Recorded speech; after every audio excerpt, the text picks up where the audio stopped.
I first feel a need to address the impending, not official, but already sort of official break, where we're not going to get Pony for about 2 months or so. We exactly don't even know how long, and that's part of the problem.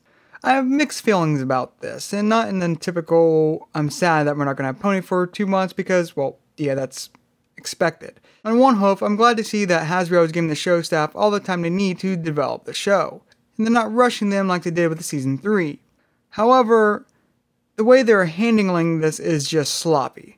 What I mean is we learned about this break unofficially through an accidental tweet, basically the week before it happens. Hasbro, this is pathetic. When Flash and Arrow went on break, we knew well in advance that they're going to have like a 2-month break around winter time, so it was not unexpected. This is just, yeah, surprise, no Pony for you for about 2 months or so. Seriously, Hasbro, you need to work on your marketing.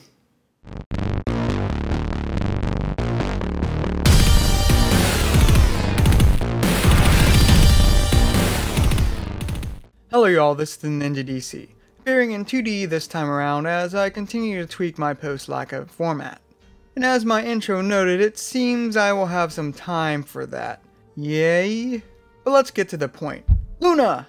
She returns again in what is turning out to be her by far most busy season. However, this is no guest appearance this time, but her taking center stage as she literally fights her worst nightmare. So yes, this episode was indeed awesome. And it gets bonus points from me for making my Season 5 predictions 5 for 5, before even the halfway point. Praise the moon! This episode deals with dreams, so I'm glad to say one of its biggest pluses was it actually embraced the surreality of dreams. The art direction was amazing and filled with continuity nods and fan service that actually fits the story and tone. The surreal elements start out small but steadily build alongside the Tantibus in an arms race of the mind, and I love every second of it. From Princess Big Mac and overcompensating Scootaloo to the glory of Flutterbat, every pony started tossing in their own imagination to stop the creature from the nightmare realm from escaping into the real world. Trust me from my Bloodborne experience, that never ends well. On a side note, isn't it interesting that Fluttershy transformed before everyone realized they could tap into the Dream Force? Just food for thought, and fanfiction. However, what really helps this episode stand out from just fan service is the emotional theme the episode is built around. More than ever, we get to see Luna's guilt at her past actions, and not just from the Tantibus, but from the backstory behind it. Just think about it. Luna created a creature whose sole purpose was to torture herself every single night. I mean, that is bucking dark.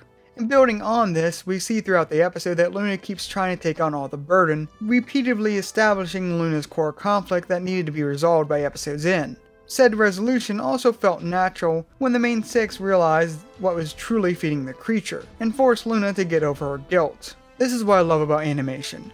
How it, more than any other medium, can visualize internal conflict by giving it a real form on the screen to confront. That said, I wouldn't say this episode was the best of the season. One of the best by far, and dethroning I would say Griffinstone for the best adventure or action episode of the season, but not necessarily the best. Its biggest flaw is one I often find in Larson episodes, and how the plot seems to slow down and meander around a bit too much at the episode's center. Scott's only other MLP episode, QD Map, being co-written with Larson, might be where he picked up this trait. What I mean is, tension just seems to lift for a bit after the Tantibus leaves the main six's dreams, before invading all of Ponyville. You know, where they wake up and whatnot. This creates a sort of awkward break at the center, where tension is relieved where I feel it shouldn't. I believe this could have been resolved if the main six never left their dreams, say maybe all the main six following Luna through the hole she creates in their minds or dreams, and from there they hatch their shared dream plan. That way there is no break in the action. Still, Scott is off to a great start, with his first 2 or 3 episodes, depending on how you count them, being very well received. That in this episode shows that having the story penned by Jason Thiessen and Jim Miller is not necessarily a death knell to an episode, as the last 2 have had a mixed reception. So yeah, this is a great episode, and likely Luna's best since Luna Eclipse, and a good send-off episode before a mid-season break. Well, this is Ninja DC. Keep calm and an open mind. Now off to write my Bloodborne crossover fanfiction. I think I'll call it Ponyborne.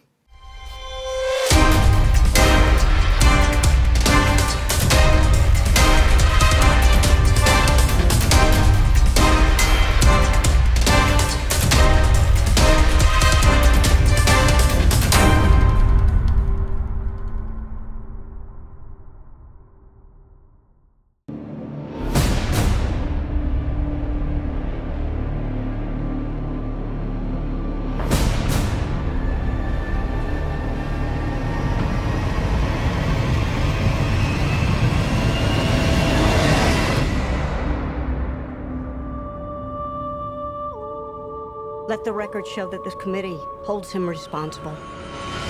Well, there you have it. The trailer that single-handedly scared Marvel away from Comic-Con. Can't really get higher praise than that.